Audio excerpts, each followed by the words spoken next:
ازيك يا صاحبي؟ ايه الاخبار؟ طبعا انت مشرفني انت في اللايكات والسبسكرايب. النهارده بقى انا جايب لك شويه عظمه من الاخر. في الحلقات اللي فاتت عرفنا ان مينج في قلبه اتكسر لما لقى ان البنت اللي بيحبها راحت لواحد تاني، وبنت تانية اسمها نونو بتقنعه انه ينضم لمدرسه النخبه لمحاربه التنانين. في بدايه قصتنا بنشوفهم وهما في الميه عند البوابه وقدام الكائن اللي بيحرسها، ولما مينج في بيحاول يحط في بقه دم عشان يفتح البوابه، كائن ده بيقفل على صباعه، بس نونو بتنقذه وبتقفل بدله الغطس بتاعته عشان تحافظ على كميه الاكسجين. ولما مينج في بيحاول يهرب، نونو بتمنعه وبتربط له صباعه عشان يبطل حركات الاطفال اللي بيعملها دي. في اللحظه دي البوابه بتتفتح وبتسحبهم لجوه، ولما بيفتحوا عينيهم بيلاقوا نفسهم في مدينه البرونز، وبعد كده بيفتحوا الخوذه عشان يوفروا الاكسجين لوقت ما يحتاجوه. بس الغريب هو انهم بيقدروا يتنفسوا عادي جدا مع ان المكان ما فيهوش كائنات حيه من الاف السنين. وقتها نورما بتبلغه من التفسير الوحيد لكل ده هو ان نورتون رجع المدينه، وعشان كده هي رجعت تشتغل من تاني. وطبعا مينج في لما بيسمع ده بيترعب اكتر، بيكون متردد مش عايز يكمل المهمه دي، بس بيكملوا في طريقهم عادي عشان يحطوا القنبله في اوضه نورتون ويخلصوا من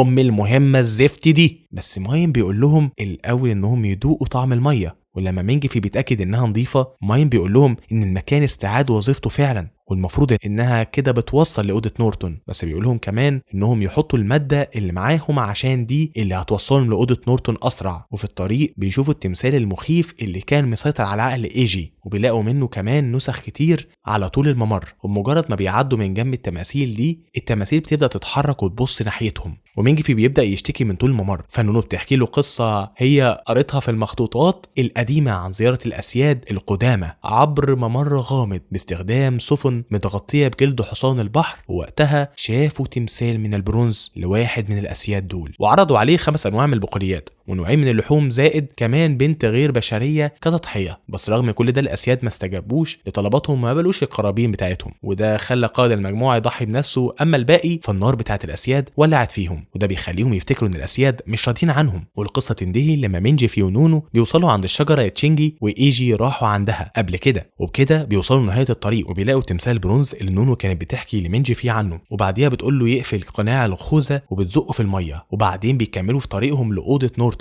وفي المشهد اللي بعد كده بنشوفهم بعد ما وصلوا على مقبره مليانه هياكل لناس ميته، وبيستغربوا المنظر اللي شايفينه لان ماين بيقول لهم ان زمان ما كانش فيه بدل غطس، ومدينه البرونز دي تبقى موجوده في قاع النهر، فازاي وصلوا المكان ده؟ زائد كمان الهياكل باين عليها اثار حروق، وده بيبين انهم ماتوا محروقين. وفي اللحظه دي جيرسون بيقول لهم انهم حاليا في ساحه القتال ضد الامبراطور الاسود نيد هوج. فنونو بتقول له ان المكان ده من 2000 سنه كان جاف، وفعلا ده المكان اللي المعركه حصلت فيه، بس بعد ما نيد هوج اتهزم النار ولعت فيه تماما. وبعد كده نونو بتمسك صباع مينج فيه المتعور وبتستخدم الدم اللي فيه عشان تفتح بيه باب الدور اللي تحت، ومره واحده بتظهر دوامه في الميه وبتسحبهم جوه، وهنا اتصالهم بالسفينه بيتقطع. فسيزر وماين بيستخدموا يانلينج عشان يحددوا اماكنهم ويقدروا يتواصلوا معاهم، بس مش بيقدروا. وبعديها بشويه الاتنين بيلاقوا نفسهم في مكان غريب ومختلف عن اللي كانوا فيه، وبعديها بيدخلوا البيت اللي شفنا فيه قسطنطين ونورتون في بدايه قصتنا، واللي مينج فيه بيبقى شافهم فيه في الحلم. والغريب انهم كمان بيلاقوا شمعة مولعة، والمفروض ان المكان ده بقاله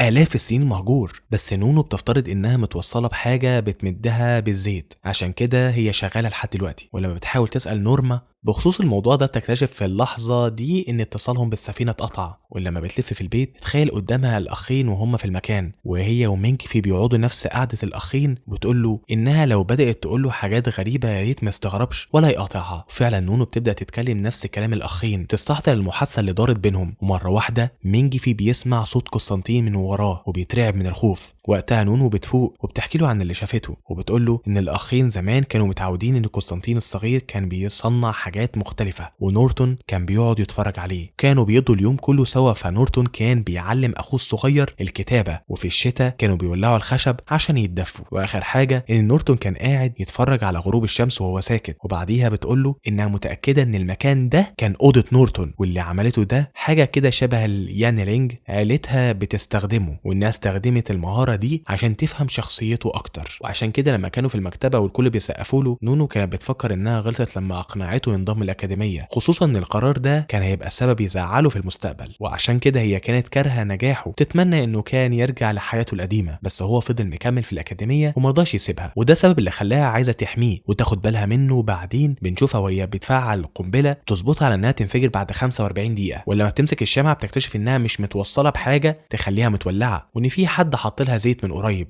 وبعدها على طول بيجروا بأقصى سرعتهم، ومينج في بيروح يفتح الباب بتاع الدور اللي فوق وبيهربوا من المكان، بس بيلاقوا المكان ده مختلف عن اللي شافوه من شوية وفي حاجات غريبة. ومرة واحدة بيلاقوا المدينة بتتدمر والتروس بتقع عليهم، فمينج في بيفتح البوابة بسرعة وبيرجعوا للدور اللي تحت، واللي بيلاقوا هو كمان بينهار والمية بتتسرب له. فبيقول لها ان ده نفس الموقف اللي تشينج اتعرض له وهو مع ايجي، وبيفتكر ان وقتها من نجمة البرونز موجود تحت. وفعلا بيروحوا للبوابة اللي في القاع وبيفتحوا، وبنعرف ان من وقت ما الاتصال اتقطع وعدى عليهم ربع ساعة، وفي الناحية التانية سيزر بيكون قلقان بسبب التغير اللي بيحصل في المية واللي بيقدروا يحسوا بيها باليانيلينج الخاصة بيهم. وماين بيقول لهم انهم ما ينفعش ينزلوا المية لان غالبا الملك صحي، بس لو نونو ومينج في قدروا يخرجوا من المتاهة اللي هم فيها فالاكسجين اللي معاهم هيكفيهم حوالي ساعة ونص، ولو عدى الساعة وما ظهروش وقتها ماين هيسمح لسيزر ان هو ينزل يدور عليهم. في الناحية التانية نونو ومينج في بيبقوا بيتسابقوا مع الوقت وبيعوموا بسرعة جدا، هما بيحاولوا يهربوا بس لسوء الحظ بيتوهوا وبيبقوا محتاجين معجزة عشان يعرفوا يطلعوا المكان ده. في اللحظة دي مينج في بيفتكر ان مينجزي زرع جواه كتاب خرائط المناطق اللي حواليه، فبيصرخ وبيستخدم مهارته وبيتواصل مع فينجر وبيقول له يبعت له خريطة مدينة البرونز في اسرع وقت، وده بيأثر على ماين وبيبعت اشارات في مخه صعبة مش بيقدر يتحملها. فسيزر بيستعجل فينجر وبيقول له يتصرف بسرعة قبل ما الوضع يسوء وتحصل مشكلة اكبر. وفعلا فينجر بيقدر يحدد مكانهم وبيقول لهم ازاي يخرجوا من المكان، وبيطلب انه حد يديله تصريح دخول اعلى لان التصريح بتاعه مستواه منخفض. ولما ماين بيقول له على الرقم السري الخاص بيه، فينجر بيخترق النظام بيعلي التصريح بتاعه لمستوى الاعلى وبيوجههم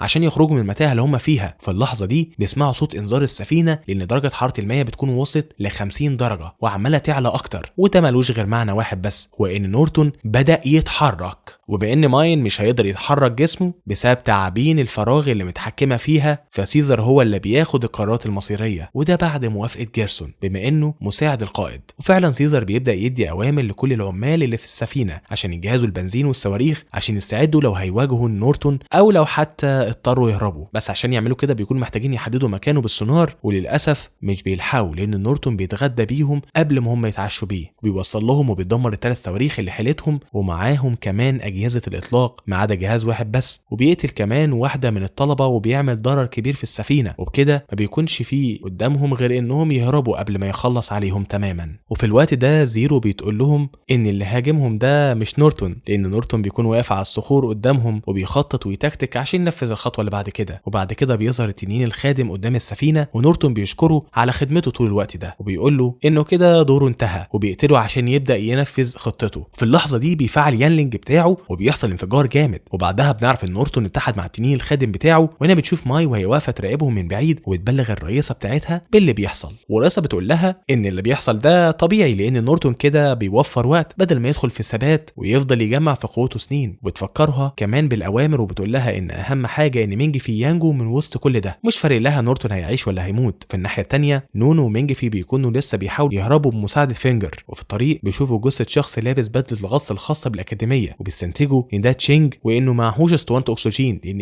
اي جي استخدمتها عشان توصل لسطح الميه وتسلم البيضه، وبعد ما بيحزنوا عليه بياخدوا الصندوق اللي معاه وبيستنتجوا انه طالما هو ضحى بحياته علشانه فده معناه انه مهم وقيم جدا. وبعدين بيرجعوا يكملوا طريقهم وبيدوروا على مخرج من المكان اللي هم فيه عشان لو ماقوش المخرج ساعتها هيتهرسوا. وفي اللحظه دي مينج في بيبقى مخضوض ويفكر انه بيتكلم مع نفسه وبيلوم نفسه انه طول الوقت معتمد على غيره عشان يساعده بدل ما هو اللي بيتصرف، وبيقول لنفسه يقوم ويفكر في حل عشان يخرجوا من المشكله دي. وفعلا مينج في من بعديها بيبدا يتكلم مع نونو بشكل منطقي وبيقول لها انه طالما تشينج مات في الممر ده فده معناه ان هو ده المخرج الصح وهو اللي هيوصلهم لبوابه الخروج. وفعلا بعد شويه بيلاقوا نفسهم في وش الحارس ومينج في وبيحاول يفتحها بالتعويره اللي في صباعه، بس الجرح بيكون لامع بسبب الميه، ولما بيطلع السكينه وبيحاول يجرح بيها نفسه بيتوتر والسكينه بتقع منه. في الوقت ده نونو بتبقى ماسكه الحجر وبتمنعه من انه يهرسهم، وفي اللحظه دي مينج في بيفتكر الكلام اللي كان بيقوله لنفسه من شويه فبيفتح الخوذه وبيعور نفسه بسنانه، وبكده بيقدر يفتح البوابه. في المشهد اللي بعديه بنشوف نونو وهي ماسكه وبتحاول تخرج بيه من الميه، وفي السفينه بنشوف ماين بعد ما اتاكد انهم خرجوا من مدينه البرونز، وبعديها بيفقد وعي لانه بيكون استنفذ كل طاقته. بيأمر سيزر انهم يرجعوا تاني عشان ياخدوا نونو ومينج في، ونورتون بيروح وراهم عشان يخلص عليهم. في الوقت ده نونو بتبقى بتنادي على مينج في عشان تفوقه، وبتصحيه فعلا، وبنعرف انهم موجودين تحت مدينه البرونز بعمق 80 متر تحت الميه. فبتقول له انها متعوده على الغوص الحر من غير بدله، ومتعوده كمان على الضغط العالي، وعشان كده بتخليه يلبس البدله بتاعتها لانه مش هيستحمل يحبس نفسه لمده طويله زيها. ودي بتكون نهايه الجزء السادس. الف مبروك لتأهيل المغرب،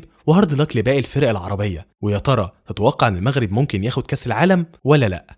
اتمنى من كل قلبي ان المغرب ياخد كاس العالم ويفرحنا ويفرح كل الامم العربيه.